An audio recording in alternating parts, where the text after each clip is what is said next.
Mis queridos, les invito a buscar en sus Biblias en el libro de los Hechos, allá en el capítulo 28, y vamos a ver en el día de hoy la estadía del apóstol Pablo en una isla que en un momento de esta historia pareció a la tripulación, a aquellos marineros que no conocían cuál era el lugar donde ellos estaban. Miremos juntos en el capítulo 28 la visita o la estadía de Pablo en la isla de Malta, previo ya a su última embarcación rumbo a Roma. No podemos perder de vista lo que Lucas con detalles nos ha registrado en el capítulo 27. Por no prestar atención al consejo del apóstol Pablo de guardar prudencia, ellos han estado en alta mar 2 semanas completamente perdidos. Y déjame decirte algo, y puedes observar conmigo en el mapa que tenemos ahí, cómo Dios cuidó de ellos y les permitió finalmente ir a parar al sector de la isla de Malta. Porque desde Buenos Puertos, el sector de Creta, hacia Malta, ellos perfectamente pudiesen haber naufragado rumbo hacia Egipto, hacia África, pero el Señor los llevó a no más de 80 kilómetros cerca finalmente de su destino final, la bota de Italia, es decir, Roma. Puedes mirar ahí donde en esa pequeña isla ellos fueron a parar después de que 2 semanas sin poder ver, sin ver sol, sin ver luna. Y recuerda que la única forma de navegación de aquel tiempo, ¿cuál era? Siguiendo los astros. Es evidente que ellos van a detenerse y van a desconocer por un momento la isla, porque si bien es cierto, era un puerto importante, el sector de Malta, no donde ellos se encallaron. Observa entonces lo que vamos a ver acá en esta última escala, previo ya a Roma, ahí en Malta. Vamos a ver 3 conceptos. En primer lugar, vamos a ver cómo Dios cumple su promesa cuidando a Pablo y a los que están con Pablo. En segundo lugar, vamos a ver la protección de Dios en su siervo, y también vamos a ver el poder de Dios manifestado a través de su siervo. Observe conmigo los primeros 2 versículos. Estando ya a salvo, Hechos capítulo 28, estando ya a salvo, supimos que la isla se llamaba Malta, y los naturales nos trataron con no poca humanidad, porque encendieron un fuego y nos recibieron a todos a causa de la lluvia que caía, y agrega ahí del frío. Lo primero que observamos acá es la promesa cumplida, el reconocimiento de la isla. Dice el texto, estando ya que a salvo. ¿Cómo se salvaron? Si bien es cierto, algunos llegaron nadando a la orilla, y los que no sabían nadar con madera, lo que pudiesen encontrar para poder flotar, lo hicieron. La salvación de ellos vino producto de la promesa que recibió el apóstol Pablo. Ya que un ángel del Señor le dijo a Pablo, no van a morir, pero tienen que permanecer, ¿con quién? Contigo. Y Dios fue fiel con su siervo. Dios cuidó de Pablo y Dios cuidó también de todo este grupo de personas. ¿Por qué razón? Porque Dios cumple, ¿qué cosa? Sus promesas. Y aún más, aunque nosotros muchas veces somos, ¿qué? Infieles, Dios permanece fiel. Puedes ver entonces en la promesa cumplida, lo primero que vemos ya que los marinos van a reconocer el reconocimiento de la isla. Estando ya salvos, es decir, en la orilla, supimos que la isla se llamaba ¿cómo? Malta, una pequeña isla de no más de 256 kilómetros cuadrados. Los marinos conocían este punto y el puerto acá en la isla de Malta, pero desconocían el lugar. Ellos estaban al otro lado de la isla, al otro lado del punto del muelle donde ellos tenían que haber asentado su barco. Supimos, dice entonces, que la isla se llamaba Malta. Interesantemente, muy cerca de Sicilia, no más de 93 kilómetros de Sicilia. Es interesante que esta isla se llamaba originalmente, o fue llamada Melita, de donde algunos dicen que era la palabra miel, y me parece a mí que fue una dulzura el poder varar finalmente en este sector de Malta. Reconociendo entonces la isla, veamos cuál fue la reacción de los nativos de la isla, veamos la recepción de los isleños. Hay una tormenta, ellos están observando a metros o kilómetros, no sé cuánto fue la distancia que ellos encallaron, el barco que comienza a partirse y ve que comienzan a llegar personas a la orilla y mira la reacción de los nativos, la recepción de los isleños. En primer lugar, y los naturales, dice, nos trataron con no poca ¿qué? Humanidad. Me llama la atención que Lucas le llama a los naturales. La palabra griega ahí es bárbaros, los bárbaros. Ahora, ojo, no son bárbaros porque por sus acciones, sino que todos los griegos llamaban bárbaros a aquellos que no hablaban el griego o su idioma. El idioma de ellos era un idioma fenicio. Algunos de ellos, de estos isleños, tal vez hablarían el griego, pero no era la lengua. Es por eso que Lucas le llama los naturales, los bárbaros. A pesar de que no hablaban el idioma griego, tuvieron mucha civilización en el trato que les dieron, ya que mira la recepción de los isleños. Y los naturales nos trataron con no poca ¿qué? Humanidad. ¿Sabes tú que la palabra humanidad acá es la palabra filantropía? ¿Sabe usted lo que significa filantropía? Creo que es la segunda vez que Lucas utiliza este término para describir aquella disposición de suplir necesidades, aún, escúcheme bien, incondicionalmente. Ahora, ponte a pensar por un momento. Estos marineros vienen naufragando ya 2 semanas en alta mar, no vienen bien vestidos, no vienen bien peinados, no vienen bien afeitados, y son 276 personas que vienen de un momento. Y los isleños están observando que esta gente viene. ¿Cuál es la reacción natural nuestra frente a extraños? 1, 2 es diferente que 200 personas, 276 personas. ¿Qué hubiésemos hecho nosotros? Les hubiésemos tratado como ellos, con filantropía, porque mira, porque encendieron, ¿qué cosa? Encendiendo un fuego, nos recibieron a todos a causa de ¿qué? De la lluvia que caía y del frío. Se cree que cerca de unos 12 grados de temperatura, ya mojados y con frío, obviamente necesitaban el abrigo, el calor. No sé si el texto dice que hicieron una gran hoguera o entre todos los isleños hicieron varias hogueras mientras ellos comenzaban a calentarse, y me imagino que les prestaron auxilio y atención. Aquí veo un principio interesante. Dios requiere de los cristianos, de sus hijos. Aquí estamos hablando de isleños, estamos hablando de gente inconversa, que se comportaron más allá de la tendencia humana. La tendencia humana es egoísta. Aquí ellos trataron con filantropía, con disposición de ayudar. Las Escrituras piden tanto a la iglesia como a los líderes que seamos hospedadores, que prestemos atención, que suplamos necesidades. Es decir, no olvidarnos de la hospitalidad. Recuerdas que la escritura a los Hebreos dice que algunos hasta hospedaron ¿qué? Ángeles. Vemos entonces cómo Dios fue fiel con este grupo. A pesar de que perdieron toda la embarcación, todos los suministros, Dios preservó la vida de cada uno de ellos. ¿Por qué? Porque Dios fue fiel a la promesa que le hizo a su siervo. Ya ahora en la isla observamos en segundo lugar la protección divina. Lucas nuevamente se va a centrar en el apóstol Pablo. ¿Por qué Pablo?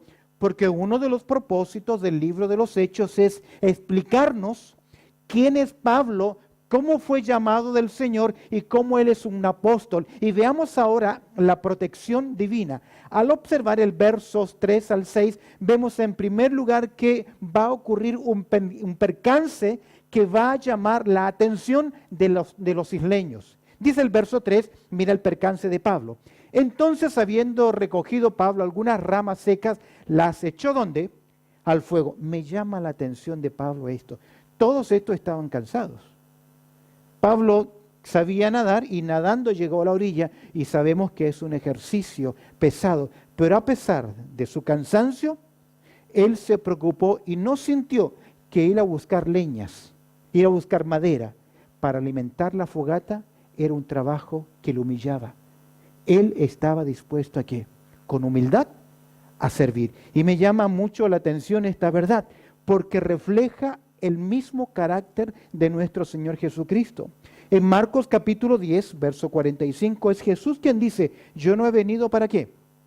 Para ser servido, sino para servir. Y el mayor ejemplo de servicio, no simplemente lo vemos en la cruz, pero previo a la cruz, cuando el Señor toma un librillo, un plato, un lavatorio, y lava los pies sudorosos de sus discípulos. Y luego les agrega, porque ejemplo os he dejado. ¡Qué tremendo!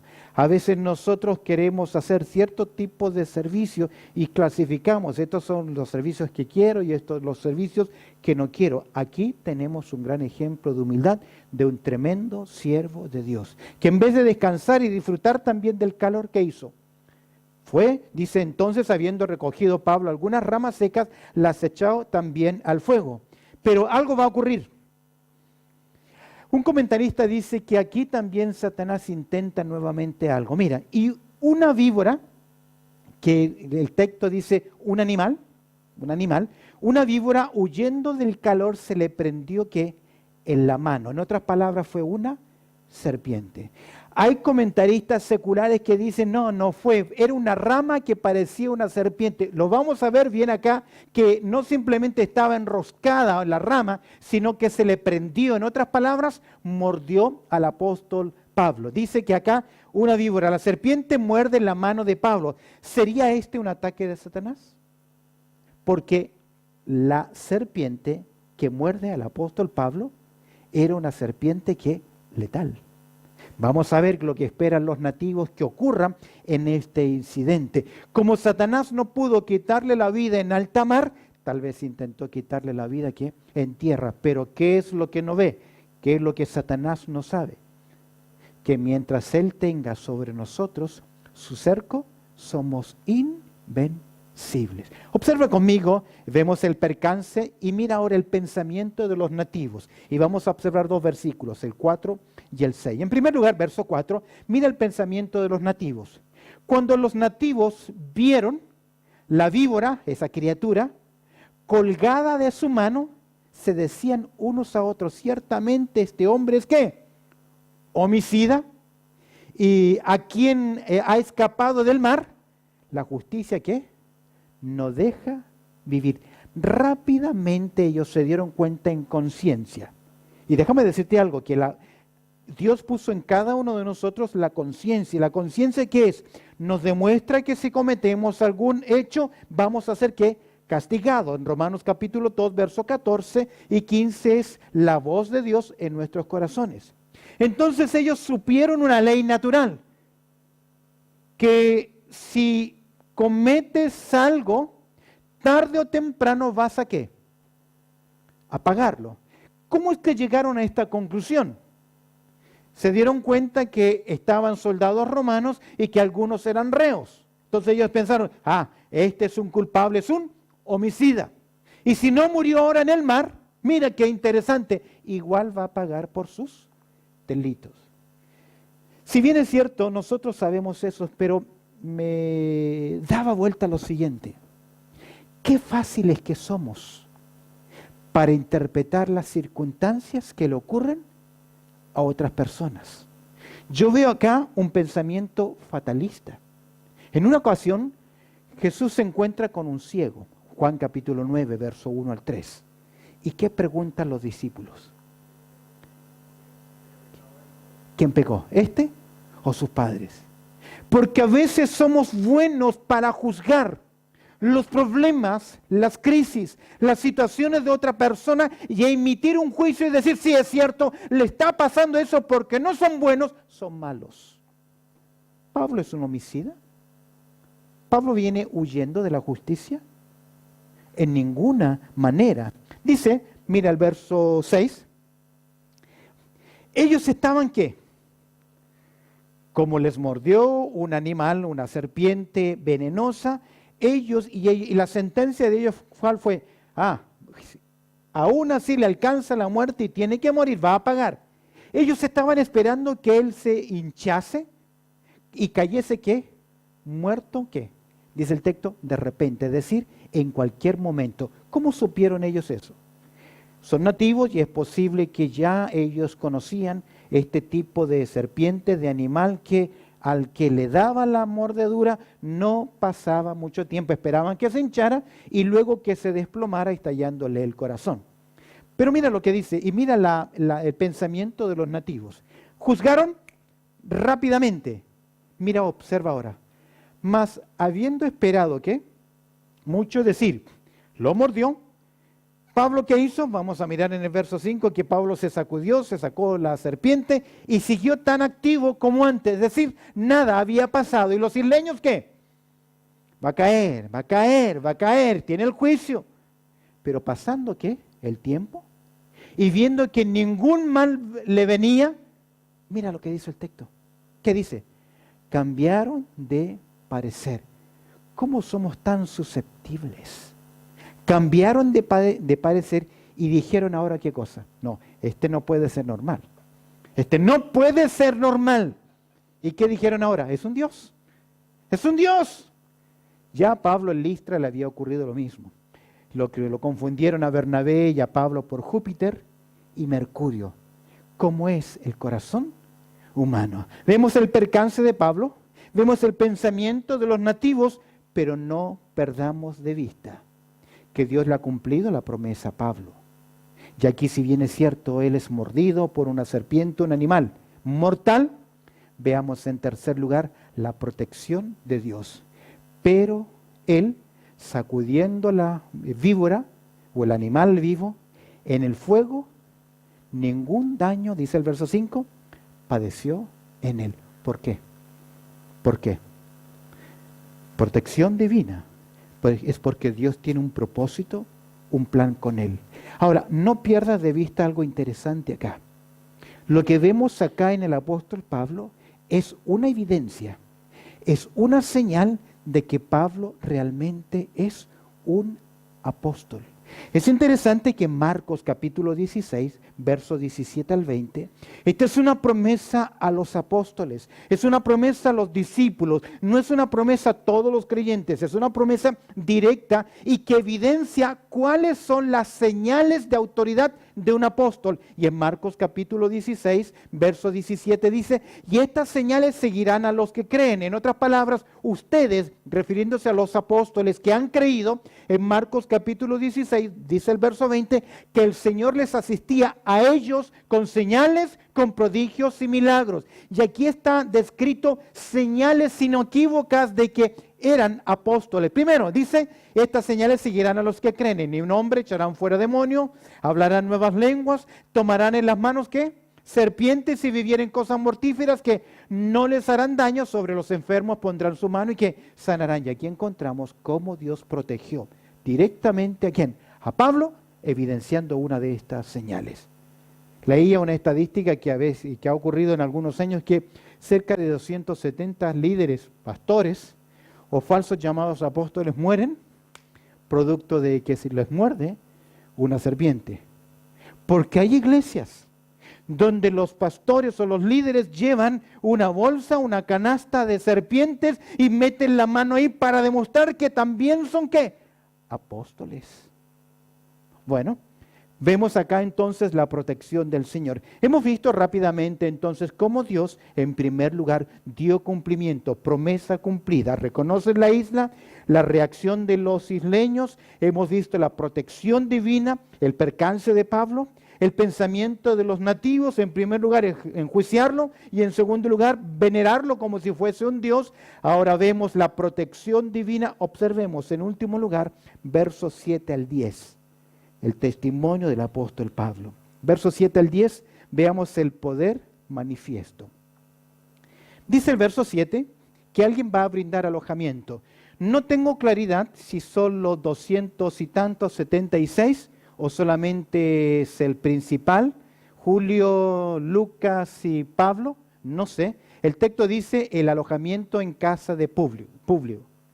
Dice el verso 7, en aquellos lugares habían propiedad, en aquellos lugares habían propiedades del hombre principal. El término principal es protos, aquel que tiene un rango militar de Roma, tal vez un veterano, no sé, pero tenía autoridad. Muy principal de la isla, llamado Publio, quien nos recibió y hospedó, ¿cómo? Solícitamente. ¿Por cuánto tiempo? 3 días. Abrió las puertas de su casa. Un hombre que tenía autoridad, por ahí era dueño casi de mitad de la isla, no sabemos. No sé si solamente a Pablo o 3 personas o a todo el grupo, no lo sé. Pero aquí encontramos el alojamiento en casa de Publio. En segundo lugar vemos los acontecimientos milagrosos. Dice el verso 8 algo interesante. Y aconteció que el padre de Publio estaba ¿qué? En cama, enfermo de fiebre y ¿qué más? Y disentería. Según los comentaristas, esta fiebre era producto de infecciones gástricas por el consumo de la leche de cabra. Usted sabe que todas estas leches tienen parásitos y era muy común infecciones, gastritis, y que produjese fiebre y también disentería. La disentería viene por causa de condiciones de salubridad muy bajas. Ahí está postrado en cama, está enfermo este hombre, y entró Pablo, y al verle, ¿qué hizo? Me gusta lo que hace. ¿Qué hace Pablo? ¿Qué es lo primero que hace? Y después de haber orado, ¿qué hizo? Buscar la dirección del Señor, clamar a Dios. Creo que a veces soy bueno y somos buenos en hacer muchas cosas y luego incluir a Dios en los planes diciendo bendícenos, cuando primero debiéramos estar de rodillas pidiendo a Dios su dirección y su gracia. Entró Pablo y al verle, después de haber orado, ¿qué hizo? Le impuso las manos y ¿qué más? Y le sanó. ¿Por qué le sanó? Porque él tenía ¿qué cosa? La señal apostólica. Ahora, me llama mucho la atención. Por lo general, cuando vemos estas sanidades, Pablo sencillamente demanda la sanidad. Recordemos que en Éfeso traían las prendas y se llevaban las prendas de Pablo y aún los enfermos se sanaban con las toallas donde Pablo se secaba. Una gran manifestación de poder. Pero aquí vemos que Pablo primero busca la dirección del Señor. Pide oración, le impuso las manos y ¿qué más? Y le sanó. Es decir, que Dios confirmó haciendo un milagro de sanidad. Ahora, voy a decirte algo. Estamos alrededor del año más o menos, yo creo que 58, 59, después de Cristo. Lo que va a ocurrir acá en este capítulo 28, históricamente, cuando se escriben los libros del Nuevo Testamento, prácticamente son los últimos milagros mencionados. Observa conmigo el texto. ¿Qué ocurre entonces? Veamos acá los acontecimientos milagrosos. Ya hemos visto el alojamiento en casa de Publio. Vemos ahora los acontecimientos milagrosos al observar el verso 9. Hecho esto, ¿qué cosa? El milagro, porque Dios obró soberanamente, es un milagro. No confundir milagros con la providencia divina. La providencia divina es Dios no viola las leyes naturales, pero usa las leyes naturales para cuidarnos. El milagro es Dios obra sobre las leyes humanas, naturales, normales. A eso se le llama, ¿qué cosa? Milagro, porque es una intervención que sobrenatural. No a veces nosotros le inventamos milagros al Señor cuando en realidad son cuidados providenciales que el Señor tiene de nosotros. Verso 9. Hecho esto, también los otros que en la isla tenían enfermedades, ¿qué hicieron? Lo que haríamos todos nosotros. Venían y eran ¿qué? Sanados. Me llamó la atención. Vemos acá el poder manifiesto. Ahora, ¿por qué Pablo hace milagros? En 2 Corintios, en el capítulo 12, verso 12, Pablo lo dice, porque él es un apóstol y tiene las credenciales de ser un apóstol. No más, son muy pocas las personas, si usted estudia el Nuevo Testamento, son muy pocas las personas que hicieron milagros, muy poquitos. Ahora, desde este momento, 58, 59, después de Cristo, hasta el último libro que se escribe en el 96, que es el libro de Apocalipsis, no hay mención de milagros. no se hace mención de milagros. Aún más, 2 años después de este acontecimiento, Pablo no pudo sanar a Epafrodito. Y luego tampoco pudo sanar a Trófimo y lo dejó enfermo en Mileto. ¿Por qué? Porque ya el mensaje estaba confirmado, como lo dice el escritor a los Hebreos en el capítulo 2, verso 3. En el Nuevo Testamento, que se vuelve a hablar sobre sanidades o milagros, es solamente en primera a los Corintios. Cuando Pablo quiere corregir un problema en la iglesia en Corinto, que se vuelve a mencionar el don de milagros o de sanidades. Pero estamos hablando que es el año 55. Aquí, en estos momentos, en este milagro, en la isla de Malta, estamos hablando del 58 al 59. Es decir, que ya en el propio ministerio del apóstol Pablo, esa capacidad comenzó a ¿qué? A acabar. ¿Por qué razón? Porque el propósito de los milagros era confirmar la autoridad de los mensajeros. Y una vez que el mensaje estuvo, ya no había más necesidad de milagros. Ahora, eso no significa que Dios no obra milagros. Escúcheme bien, no se equivoque, no se confunda. Yo creo que Dios hace milagros. Pero Pablo no hizo un culto de milagros. No puso la publicidad en la radio, venga a buscar su milagro de Dios. No lo hizo Pablo. La gente en necesidad, ¿qué? Vino. Y me llama mucho la atención, presta atención, que dice el texto, el verso 9, y hecho esto, también los otros que en la isla tenían enfermedades, venían, ¿y qué dice el texto? Y eran, ¿qué? Sanados. ¿Sabes qué? La palabra traducida correctamente es, y recibieron su tratamiento de acuerdo. Recibieron su tratamiento de acuerdo.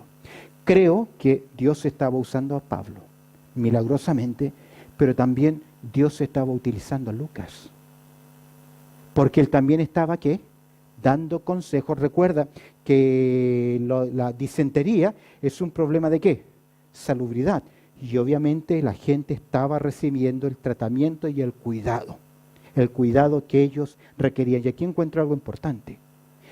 Sea que Dios utilizó a Lucas o que Dios hizo un milagro, la sanidad igual vino de parte de ¿quién? ¿De parte de quién? De Dios. A veces creemos, yo por fe no me voy a tomar este medicamento porque yo creo que Dios me va a sanar. Lo respeto mucho, pero Dios le dio también sabiduría ¿qué? A los médicos. Y un diabético dice, no, yo por fe no voy a inyectarme más insulina. Vea lo que le va a pasar. O desde ahora en adelante no utilizo más mi silla de ruedas. Cuidado, si Dios quiere hacer un milagro, ¿qué? Lo va a confirmar y lo va a hacer. ¿Amén? Yo creo eso. Si no, no podríamos orar pidiendo a Dios cuidado, su salud. Pero a veces Dios también utiliza la mano ¿de quién? De los médicos. Jesús dijo, los enfermos que necesitan. Médico. Interesantemente, cerrando ya esto. Mira la reacción de los nativos. Vemos acá el alojamiento, vemos acá el accionar, el acontecimientos milagrosos. Veamos ahora el verso 10 cerrando ya esta porción, el agradecimiento de los isleños. Ya hechos los preparativos, ¿sabes cuánto tiempo pasaron? 3 meses. Toda la temporada de invierno, más o menos de noviembre a enero. Noviembre, diciembre y enero. Vamos a ver en el verso 11, nueva embarcación, y en el verso 11 se nos dice lo que ocurrió. Ahora, Pablo tuvo 3 meses para ministrar y enseñar y predicar la palabra de Dios. No nos dice Lucas eso. No nos dice que estuvo predicando el evangelio, pero ¿qué es lo que hace Pablo? Predica el evangelio. Ahora, otra cosa, Pablo está privado de su libertad, pero Julio confiaba mucho en Pablo. ¿Recuerdas que en una ocasión en Tiro lo dejó que se reuniera con los creyentes? Tenía cierta confianza en él. No sé cómo, pero es posible que gente venía y Pablo comenzó a ministrar. Según la tradición, no hay mayor documento que tradición. Se dice que en este lugar de Malta se fundó una iglesia muy interesante. Y que el primer pastor de esta iglesia fue Publio. ¿Por qué no? ¿Por qué no? Pero mira, es evidente que hay conversos. Es evidente que hay creyentes. ¿Viste el verso 10? Mira el agradecimiento. Los cuales también nos, ¿qué? Honraron. Es decir, en agradecimiento. Tal vez por el milagro. Tal vez por la enseñanza. Tal vez por llevarles el evangelio. Cuidado. Pablo jamás cobró por ministrar. Él jamás cobró por un milagro, por una acción. No lo hizo Pablo, porque no era su llamado. Los cuales también nos honraron con mucha ¿qué? Atención. Y cuando zarpamos, que será la última embarcación del apóstol Pablo, nos cargaron ¿de qué? De las cosas necesarias. ¡Wow! No simplemente les trataron sobrehumanamente, filantrópicamente, sino que aquí supieron necesidad y también los honraron. Me llama la atención que Gálatas, escúcheme bien, en el capítulo 6, verso 6, dice lo siguiente, Gálatas 6:6, el que es enseñado en la palabra, haga partícipe de toda cosa buena al que lo instruye. Mira qué interesante. El que es enseñado en la palabra, haga partícipe de toda cosa buena, ¿a quién? Al que lo instruye. ¿Y qué hicieron estos nativos? En agradecimiento, dice el texto, los cuales también nos honraron. Casi el término es, nos reconocieron con mucha atención y cuando zarpamos, nos cargaron de las cosas necesarias, como Dios suplió también necesidades. Permíteme cerrar 3 lecciones a modo de reflexión. Primero, nunca olvidemos la providencia divina. Dios está a cargo de las cosas. Usted y yo no vamos a morir antes de lo que Dios diga. No va a morir antes. Somos indestructibles hasta terminar nuestra función, pero usted y yo debemos estar en el centro ¿de qué? De la voluntad de Dios. Vemos en segundo lugar, otra lección importante, la prontitud de Pablo. Ni bien se bajó del barco, Pablo inmediatamente fue a buscar leña, Pablo inmediatamente fue a mirar al padre Publio y prestó servicio, atención. No nos olvidemos de la prontitud en servir, porque cuando lo hacemos ¿para quién? Para el Señor. Tercer lugar, no nos olvidemos de la protección de Dios. A pesar de que fue mordido Pablo de un animal feroz, mortal, Dios ¿qué? Le protegió. Y algo muy importante, no nos olvidemos del pragmatismo esperado. Somos el pueblo de Dios, debemos ser un pueblo generoso, debemos ser un pueblo servicial, debemos ser un pueblo que reconoce a los demás. Y si vemos una necesidad, ¿qué debemos hacer? Lo mismo que hicieron estos isleños, tratarlos sobrehumanamente, con filantropía y ayudar. Y dice la palabra del Señor, no nos cansemos hacer el bien, porque a su tiempo segaremos, si no desmayamos. Amén. Honrado sea el nombre del Señor. Y linda lección, Pablo ahí en la isla de Malta. Ya a partir del verso 11 vamos a ver que emprenden viaje ya rumbo a Roma. Oramos al Señor. Bendito Padre Celestial, te agradecemos por esta interesante lección de tu palabra, estas verdades prácticas, Señor, que hemos considerado y este tiempo de Pablo, a pesar de que hay un naufragio, soberanamente, providencialmente, en protección y de acuerdo a tu propósito, les permites esta estadía en la isla de Malta y como tú confirmas, Señor, el ministerio de tus hijos. Añade tu bendición a lo que hemos considerado en el día de hoy, pues oramos agradeciéndote todo a través del precioso nombre de Cristo Jesús. Amén y amén.